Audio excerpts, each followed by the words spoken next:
Either talking about the problem of consciousness is hard, or I'm just underpowered to talk about it well.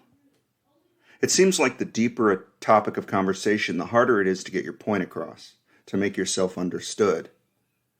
The very words we use to label concepts and ideas seem to fall apart. Wittgenstein said that if a lion could talk, we would not understand him. Well, I'm no lion, but am I any better understood? The intuitions that underlie some of the foundations of my thinking are not necessarily yours. I've got to convince the world to see them through description, when to me they are simply there to be seen. The description is secondary and often woefully inadequate to the task. To what extent are the foundations of our reason grounded in accidents of history, language, and education? When I read Aristotle, he grounds his arguments in logic, which is essentially mathematics. So the manner of thinking, which we call Western, is grounded in logic, the logic of the ancient Greek sort. The Greeks also gave us geometry. I find that geometric thinking comes naturally to me. Is this natural, as in true of human beings generally, or is it cultural, a product of our kind of education? And what about language? To what degree do the idiosyncrasies of English, say, influence the capacity and mode of thinking about things? Obviously, it is pretty well irrelevant when it comes to concrete nouns and common verbs. This is a dog, that is a bull. The dog drinks from the bowl. I would expect just about every language in the world to be able to convey such things straightforwardly. But we concern ourselves here with deeper ideas and terminologies which are metaphorical at best. The mind, the psyche, conscious being, the soul, the spirit, the self. Each conveys something a little extra, which is to say that they are not perfect synonyms of one another. This shouldn't be much of a difficulty when translating between English and German or French. Often there are more or less direct and similar sounding translations. When you learn to speak another language, you begin to find that your frame of mind shifts to take on a somewhat different character, like an altered persona. Something like this occurs when you come from a rural area, as I do, and you spend some time back home.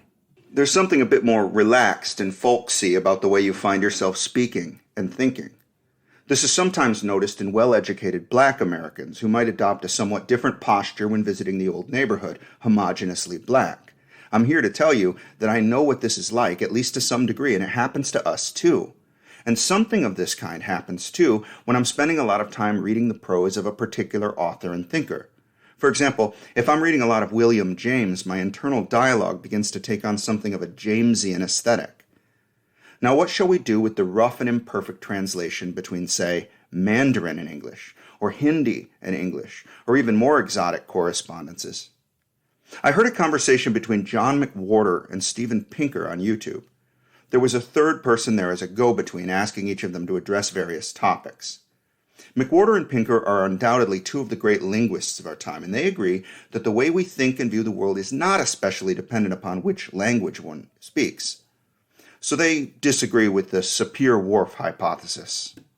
Sapir-Whorf says that the particular language one speaks influences the way a person thinks about reality. In this conversation, Steven Pinker says, quote, "I came to language from cognitive science, from cognitive psychology.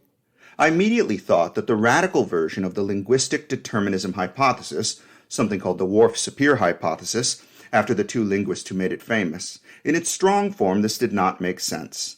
It's that the mind just could not work with a particular language as its internal medium of communication.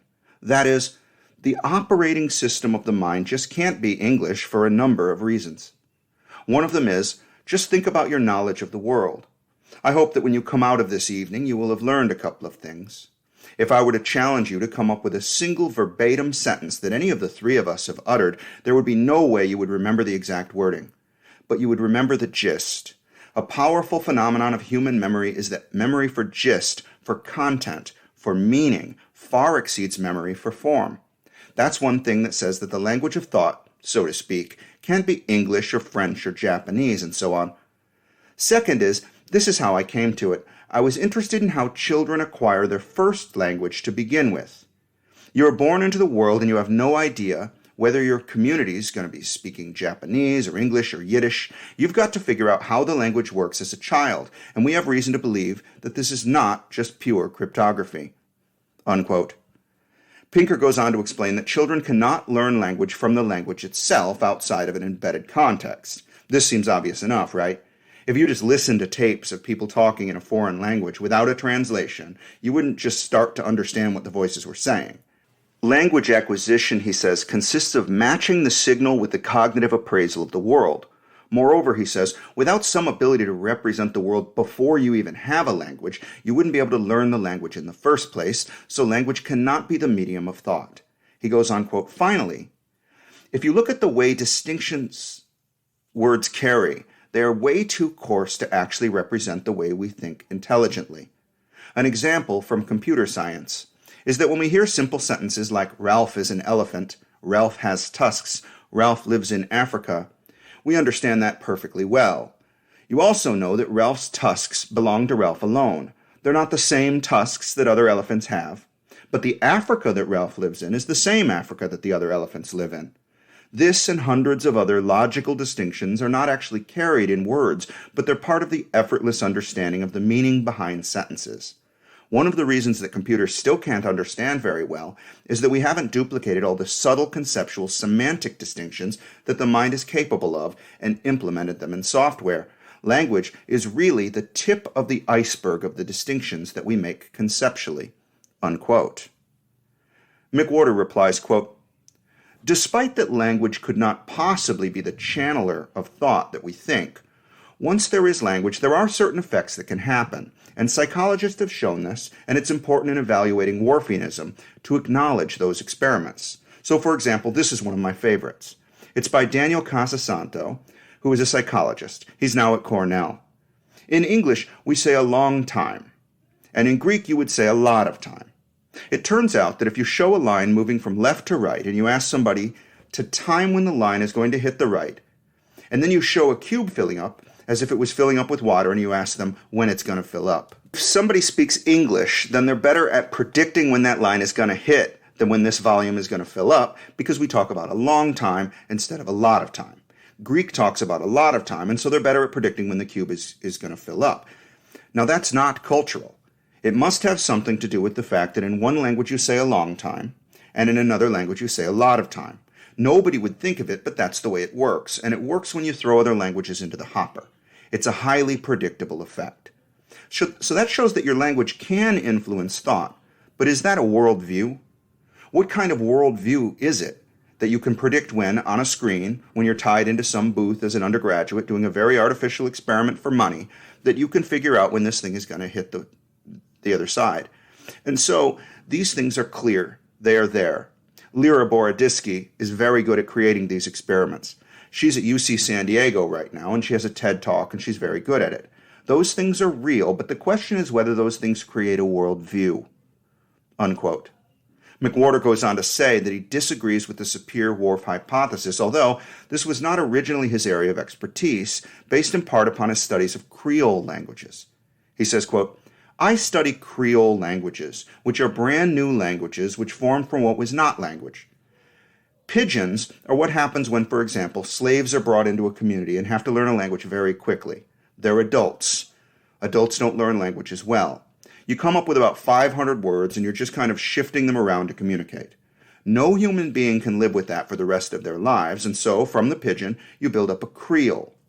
But if the language is that new, and it's built up from something so elementary relatively recently, it's not going to be as busy as Russian. It's not going to be like Japanese. It's not going to have tones like Chinese. And so these languages that are relatively telegraphic, and it occurred to me as I studied these languages that based on this Whorfian idea that if your language is jangling with all of those things that are clearly due to chance, but they're channeling your thought, then it means that somebody in Jamaica or somebody in Haiti must not be having as many thoughts. And I thought that doesn't make sense to me.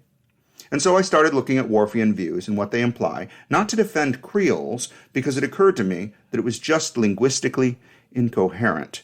Unquote. Thus far, I've been reflecting on language and the translation of concepts. But what about entirely different ways of thinking among those brought up in vastly different cultures? John McWhorter pointed out that the psychological experiments contrasting between predicting when a bar will travel from left to right versus a block filling up to the top are not about culture, but really artifacts of language. Nevertheless, different cultures do exist and might introduce actually different ways of thinking. The differences might not manifest importantly in day-to-day affairs, but at bottom, when we're exploring the deepest ideas about, say, metaphysics and phenomenology, it seems like there might be some important fundamental intuitions that could be distinct from culture to culture. For example, I've noticed that we here in the modern developed world tend to take a lot of things for granted, given the education and technology to which we've been exposed, concerning what is true and the values we share. It helps to go back and read the best ancient writings from profoundly intelligent thinkers and discover that there are assumptions they have that we do not share with them and have fallen out of favor. Is the average smart person today really more rational and competent than Plato or Augustine? Not by a long shot. We are standing on the shoulders of giants. Copernicus and Galileo and Isaac Newton and Francis Bacon are all implicit within our worldviews. We have a decided advantage. Suppose an equally advanced society to ours had in their place a different pantheon of giants upon the shoulders of which they stand. I recently encountered and read an essay by Alan Watts in a short collection called This Is It. In the essay, Watts begins by establishing a distinction between intelligence and instinct. He suggests that anxiety is a human problem, and especially a modern human problem, because of our use of intelligence to decide our actions. He writes, quote, "The type of intelligence that we have cultivated brings anxiety for at least three principal reasons. The first is that intelligent thinking works by dividing the world of experience into separate facts and events, simple enough for conscious attention to focus upon them one at a time. But there are innumerable ways of dividing and selecting for attention the facts and events, the data required for any prediction or decision, and thus when the moment comes for a choice, there is always the rankling doubt that important data may have been overlooked. There is therefore no complete assurance that an important decision is right. Thus, the ever-frustrated effort to gain complete assurance by reviewing the data becomes the special anxiety which we call a sense of responsibility. The second is that the sense of responsibility goes hand in hand with a heightened sense of being an independent individual, a source of action which cannot depend upon a simple instinct or spontaneity for doing the appropriate thing. The intelligent man therefore feels independent of or cut off from the rest of nature, and in trying ever frustratedly to figure nature out with sufficient accuracy, he requires a feeling of fear and hostility toward everything outside his own will and its full control. The third is that conscious attention reviews facts in series, even though they may be happening all together at once. Thinking about them in series and making predictions and decisions about the future course of the series gives the intelligent man a vivid awareness of time. It appears to him as a basic life process which he must work against. He knows that he must calculate rapidly to forestall it, though reviewing nature analytically piece by piece is not conducive to speed. Furthermore, knowledge of the future brings about emotional reactions to future events before they happen, and thus anxiety, because, for example, one may get sick or will eventually die, and apparently this does not trouble the creatures who act by instinct. Now, action by intelligence is in a special and high degree characteristic of Western civilization, though other civilizations have developed it highly enough to experience the same problem of chronic anxiety. But Western civilization has acquired by far the greatest measure of skill in controlling the course of events by organized intelligence. Yet this appears to have intensified rather than abated our anxiety. For to the extent that we have analyzed the natural world and the human world more thoroughly, to that extent it appears to us to be more complicated. The scope of our detailed information about the world is so vast that every individual, every responsible source of action finds it too great to master, without depending on the collaboration of others who are, however, beyond his control. Collaboration requires faith, but faith is an instinctual attitude. Speaking quite strictly, it is not intelligent to trust what you have not analyzed. It looks then as if there is a conflict, contradiction, and thus anxiety in the very nature of intelligence. As an efficient though slow and laborious means of conscious control, it builds up a body of information too complex to be grasped by its own method of reviewing events and facts one after another in series. Machines or other people must be trusted to assist, but how much must one know? How many facts must one review before deciding to accept a collaborator? Intelligence, which is in some sense systematic doubt, cannot proceed very far without also having to embrace its polar opposite, instinctual faith. So long as intelligence and faith seem mutually exclusive, this is an impossible contradiction, for to the degree that intelligence is systematic doubt, it cannot trust itself. This is why lack of self-confidence is the peculiar neurosis of civilized man." Unquote. Alan Watts goes on to say that the dilemma between instinct and intelligence, which the Western mind considers to be incommensurable, leads many people to become anti-intellectual, to throw their hands up in the air, and, for some, to take an interest in Eastern modes of thinking, which are less dualistic. To my thinking, it's as if we force ourselves to choose between a soul and a mind, between a nihilistic materialism and a romantic faithfulness in meaning. The East perhaps offers a means to rescue, as it were, the mind and the soul. Watts writes, quote, "Hinduism and Buddhism have recognized that man's path is a razor's edge and that there is no real escape from the great conflicts of feeling and action. Yet unlike most forms of Christianity, they do envision not an escape, but a resolution of the conflict within this present life. Their answer is, moreover, deceptively close to the anything-goes attitude of instinctual romanticism. At least this is true of the more profound and inward forms of their doctrine, which are just those having so much appeal to the West.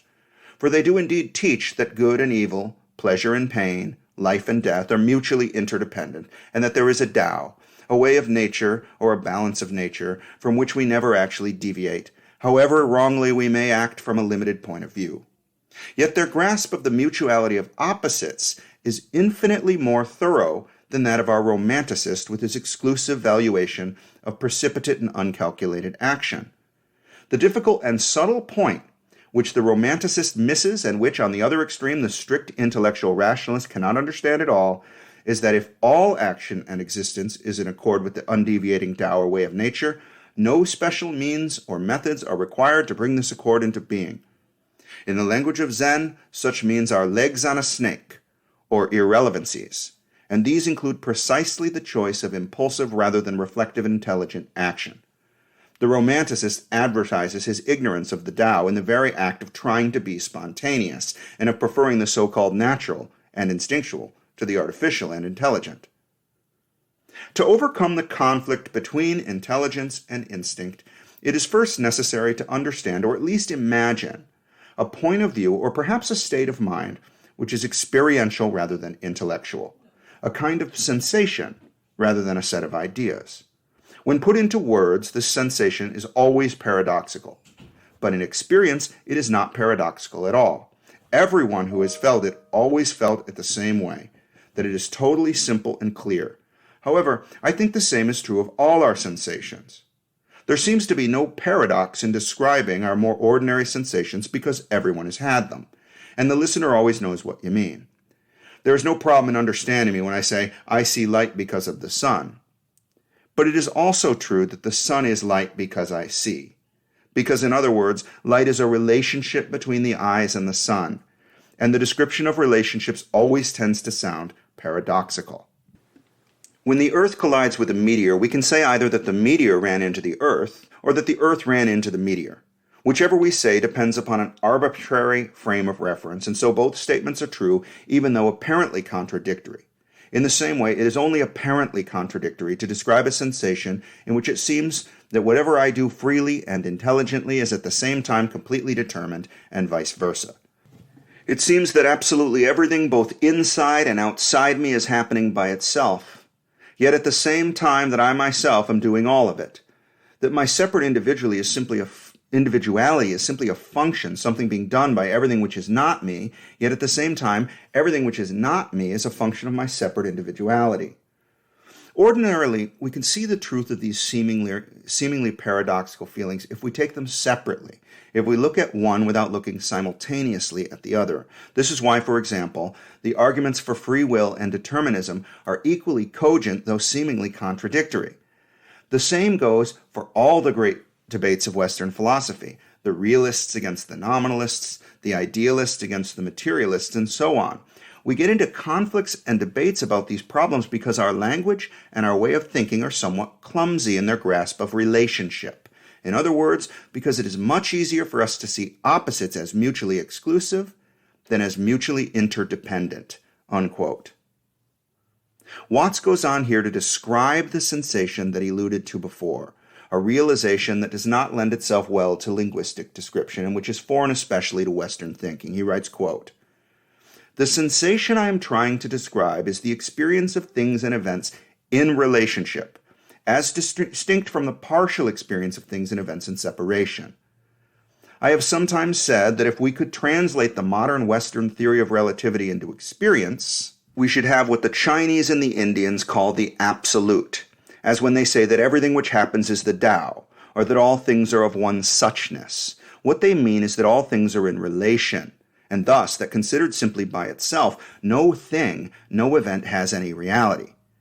There seem to be relatively few people, even in the civilizations of Asia, for whom relationship is an actual sensation over and above a mere idea.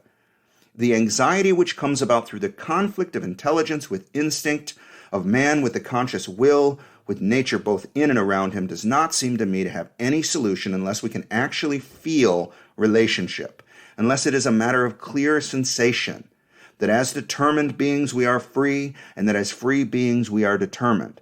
For if we can feel this way, it will not appear that the use of will and intelligence is at conflict with our natural environment and endowment," unquote. Is the Western mind, grounded in Greek logic and mathematics to the degree that it is, incapable of elegantly handling deep paradoxical truths? And if it is, does this mean we struggle unnecessarily to deal with concepts such as unity and duality, relationship and interdependence, due to an accident of our historical legacy? I'm trying to see how this might be the case. Consider, for example, simple mathematics.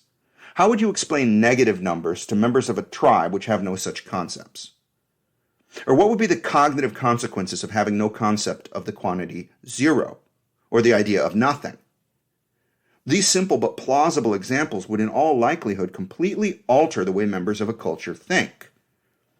Nouns which pick out abstract relational concepts can be quite tricky. What is time? What is consciousness? What is evil? What is the self?